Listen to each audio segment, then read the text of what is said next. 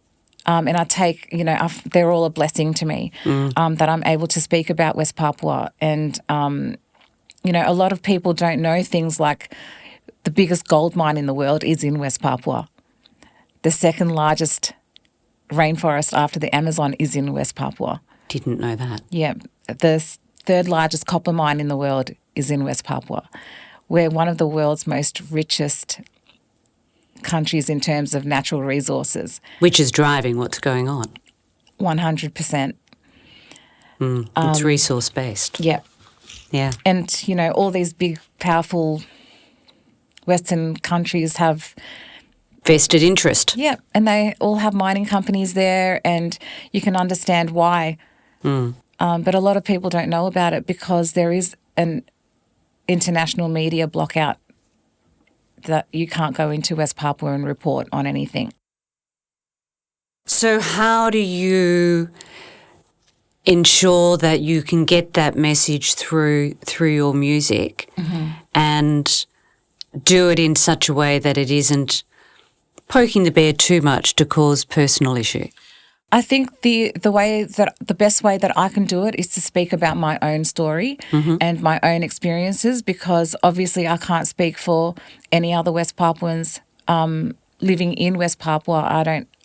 I can't speak for anybody living inside West Papua, and I can't speak for any other refugees, any other West Papuan refugees either, because we all have our own stories. So the way that I send a message is through my own journey and how I'm using just keeping positive about everything, never losing hope. All my family is there. Both my parents left.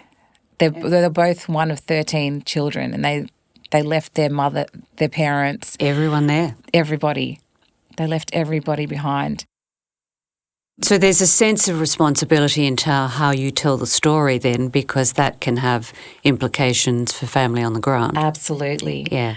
And even when I perform on stage or I'm delivering school workshops, I take my flag with me and I fly the West Papuan flag proudly, because it's me, it's my identity, it's where I come from.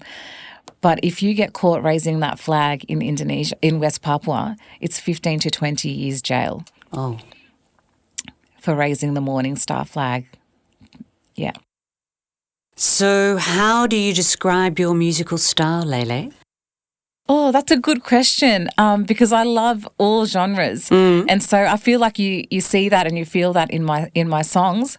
But I would call it island pop. Island pop. Yeah. So I started off singing traditional songs, singing in bands with my dad, and I realised that I love the fusion of cultural music, my language, but also like the pop element, because I love dancing. I love it being, really amazing production. But I do love to strip it back as well. But I think I love seeing and hearing my language in that kind of format. So there's two personalities in the household. How does that work? So your husband is Mitch Tambo. Yes. How do you balance the egos of two stars in the household? Oh my gosh, we're not stars in the household. I think you're just mum and dad. We're just mum and dad. We're just mum and dad going to work and then coming home. Yeah. There's 4 kids. We have 4 children, ages from 19 to 3. Good heavens. All daughters. All daughters. So it's very busy. There's lots going on. When I'm not working, I'm the mum taxi, I'm making lunches, driving here and there, I swear my laundry should be my middle name, because there's nothing star power about laundry. No, that's all we do. But we just have a really good balance, I think. Mitch is an amazing dad. When we first met, I was a single mum with 3 children. The youngest was not even 2 yet. So he is an exceptional dad and partner and husband and supporter. He doesn't he doesn't refer to my older kids as his stepkids. They're his he has kids. they're his kids. And it's great because their father is also he's in the picture. We have a great blended family thing happening. Him and Brilliant. Mitch will yarn up for ages in the driveway, and I'm like, they're still talking, okay. And yeah, I can't complain because I know a lot of my friends and families are going through, you know, trying to create a blended family kind of situation, and it Not doesn't easy. necessarily work Yeah. that way. So Yeah. I'm so absolutely blessed. And like I said, if Mitch wasn't the kind of supportive partner and husband and father that he is, I wouldn't be able to do this. You know, he really believes in my vision and my dream and what I want to do, and vice versa. So we kind of just You're each other's champion. absolutely, Yeah. absolutely. There's something very special about creating that in a partnership. Yes, I Yeah. agree. Yeah. For sure. And I'm sure that you I have the same. you have the same. I have the very good fortune of having the same, of being each other's biggest cheer squad. That's and it. there's really something in that. But Yeah. I'm sure not every relationship is as fortunate enough to No. have that. Yeah, I'm very grateful. Yeah, brilliant. Well, coming up, we're going to explore how your late father has influenced your music. If you're loving the Power of Women podcast, be sure to jump on to our YouTube channel and hit that subscribe button to ensure you never miss an episode. So, Lele, you have spoken about your father before, and he's a legendary West Papuan musician, and I'm going to have another crack at wrapping my lips around getting the title right. Agustinus Rumwaropen. Correct. Yeah, we got beautiful. it. You got it. So, can you tell us about him and the impact that he's had on your life, and in particular on your artistry? Sure. It's always so tricky when I talk about my dad. Emotional? Yeah, like, oh man, I was thinking about him today on the way here, and I thought, you know, he would just be so chuffed, like just so proud that I'm doing exactly what You were born to do. Exactly, yeah. And so my dad was quite a well-known musician from West Papua.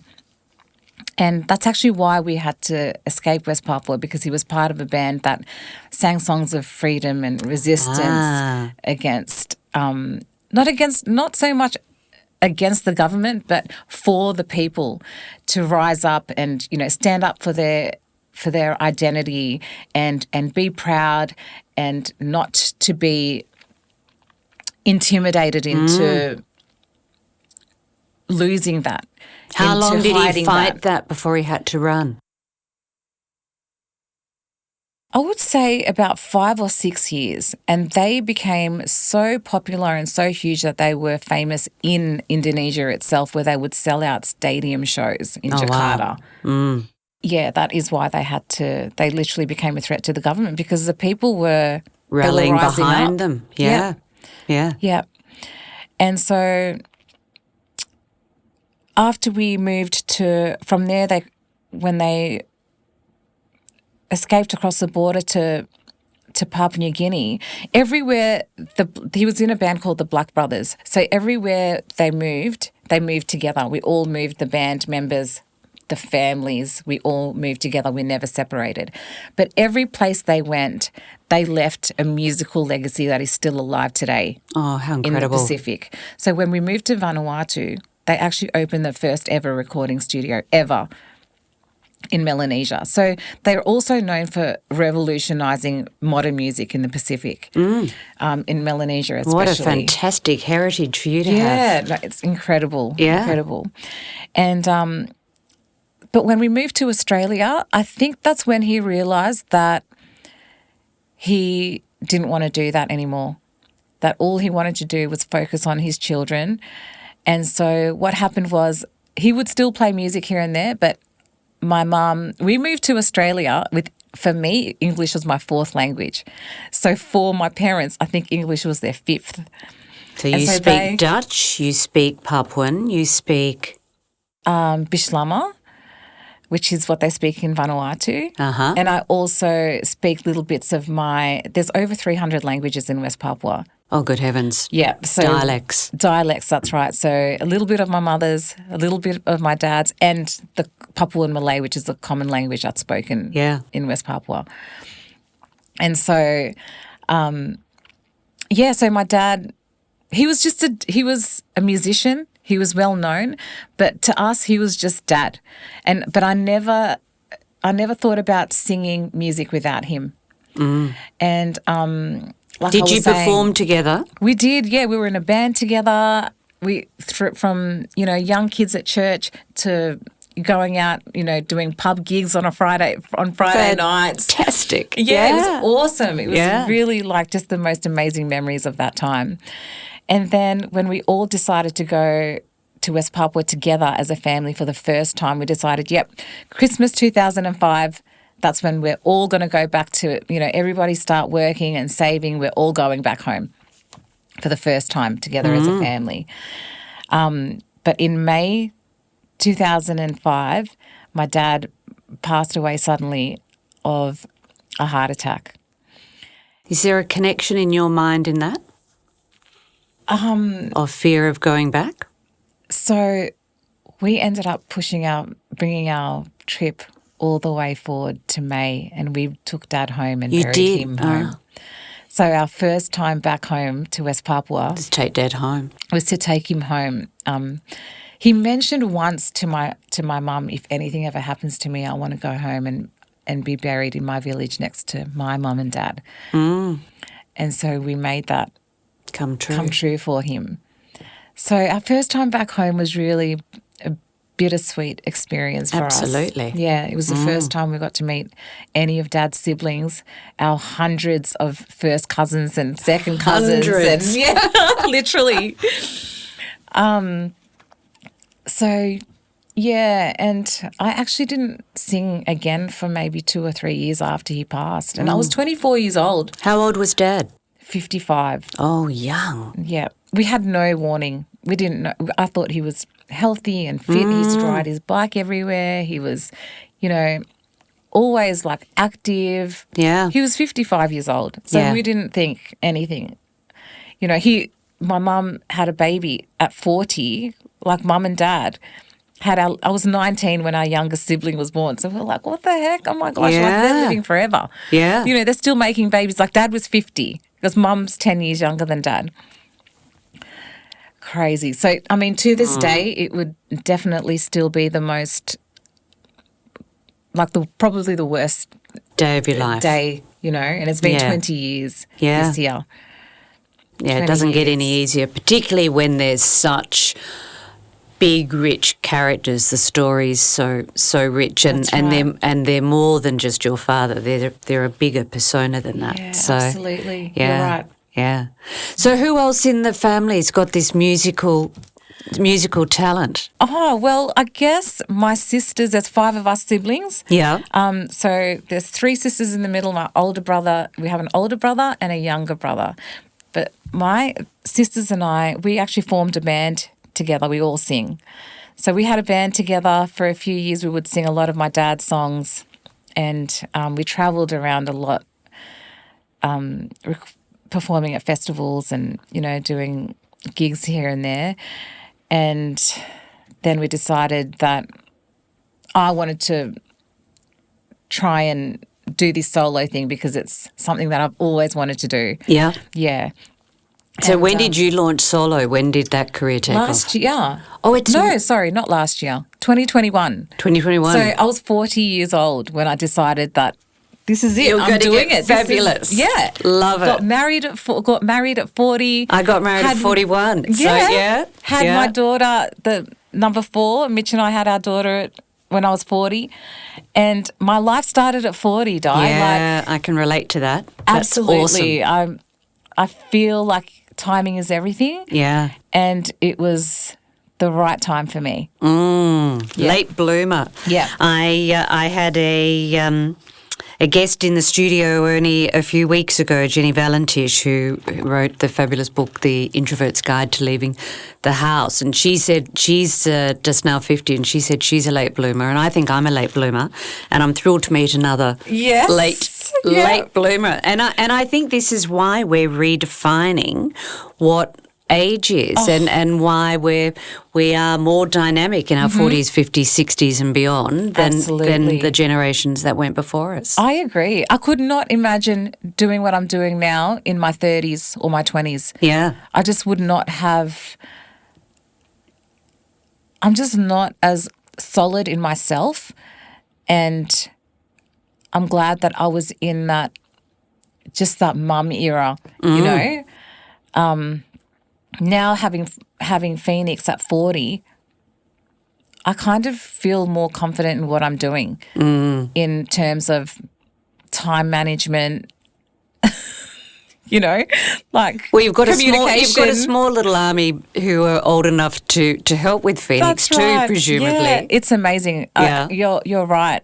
Because I can go to the gym, we can go to the movies, and have the kids look after each other. Yeah. It's actually amazing. Awesome. Yeah. Well planned. Thank you. Because it was planned. So are the girls musical as well? They are. They are. They don't necessarily want to do music as their careers, but naturally they can sing and dance. And our eldest daughter, I think she will eventually go down that path. She loves to write music. She likes to write songs. She'll be drawn into the industry somehow. I think so. But it's absolutely not something that we want to heap on them or pressure them in any way, you know. I'm like, actually, I'm trying to get them to go the other way. Like, you know, there's a big world out there. It doesn't, you know, you can be anything you want. So a question without notice, and the discussion around AI has been in the podcasts a lot of late, and it was certainly, I mean, it's topical in every news broadcast every other day. Yeah. What does the introduction of AI into the world of artistry mean for you and your husband? I think it's a great resource. The scary thing is, but as an artist, what's the concern? The concern is people are writing songs using AI. I think that is a scary thing. Is taking the whole creative process out of just the authenticity piece. That's right. Yeah, we're going to have to find a way of doing. Authenticating what's genuine and what's not down the path somehow. Absolutely, so, yeah. I agree. So you and Mitch performed at the Australian Open together. Was that this year? We did. Yes, It was January this year. What was that like? That was wild. Yeah. It was absolutely wild. It was definitely one of those pinch me moments for me. I've been there a couple of times. Mitch has performed there a couple of times, but I've been on the first time I was singing backing vocals, so I was at the back, and the second time I'm there on the side, you know, just filming, proud wife. But yeah, being able to perform with him, it's something that we have always wanted to do together, not specifically perform at the AO, but perform together on stage. Together. Yeah. Perform duets together. We work together all the time, but being able to do that is really special. And what did that mean culturally? Because it's Mitch's story, it's your adopted story in some respects. Tell me about that. Well, we find the connection between his culture and mine very strong. And the more that we live our life in a cultural sense, the more we realise how close we really are. Because, I mean, we're talking 2 ice ages ago, Australia and Papua were one land. We're joined, of course. We're one land. Yeah. So there's a lot of similarities in our like custom, our traditions and things like that. But in our household, we have Aboriginal, West Papuan and Tongan. So our 3 eldest girls, their father is Tongan. So there's a lot of celebration of cultures in the house. There sure is. Yeah, definitely. Yeah. But I think it's just beautiful being able to connect the two. When we're on stage, it just feels like it's just meant to be, if that makes sense. I bet it does. If you could leave our listeners with one message about resilience, identity, or womanhood, what would that be? Wow. What would that message be? I think you're stronger than you think you are. Even when you think you are strong, you're even stronger. And I saw that in my mum. She was able to, I think you can create the life that you want. And you are in control of that. You are definitely in control of that. And for me, having 4 daughters, I think you've also got to not just talk about it, you've got to do it. And what I always tell my girls is that you just, whatever happens, however you feel, just keep putting one foot in front of the other. You just keep moving forward. Brilliant. Now, I know you've got a new single coming up. Tell us about that. My next single coming out is called KAMAM. KAMAM means dad in my language, in my dad's language. And this song is the first ever song that I have written and released about my dad and how I feel about him as a dad. And it happens to be 20 years this year since he passed away. So it's a tribute song to my dad about the legacy that he's left behind, but also some special memories that I had with him as his firstborn daughter. So it's all in the song, and I'm so excited to have it out there. I find it really hard to perform this song, but I've been practicing so I don't cry every time I have to sing it. Because the emotions would well up. Incredible. Yeah. It is hard. It's actually one of those songs that I knew I had to do, but I kept. You needed to be ready. I did. I needed to be ready, and even knowing that the anxiety, knowing that I had to go into the studio that day and record it. Like I had to prepare myself emotionally, but we did it, and I'm so proud of the finished product. Fantastic. It's really beautiful. Yeah. And released, do we have a release date yet? We don't have a date yet, but we're definitely looking at October. Fantastic. Just don't know what date. Wonderful. Yeah. Well, stay tuned. Brilliant. Well, Lele, thank you so much for joining me on the podcast. You're my first musician and performative artist that we've had on the podcast, and to bring together a story of your advocacy and being a family that has been defined by surviving through exile is an incredibly powerful story. And while I have a very white Anglo-Saxon heritage, I have married into a multicultural background and certainly have a sense of what it means to be exiled, to be displaced, to be stateless, and what that point of identity, and you mentioned it earlier on, of belonging, and just how much that means. It's such a powerful message. I appreciate that. Thank you so much. Be sure to share this episode within your network, and be sure to watch out for Lele's fabulous new single coming out, KAMAM, in October, which almost coincides with the release of the podcast. Until next time.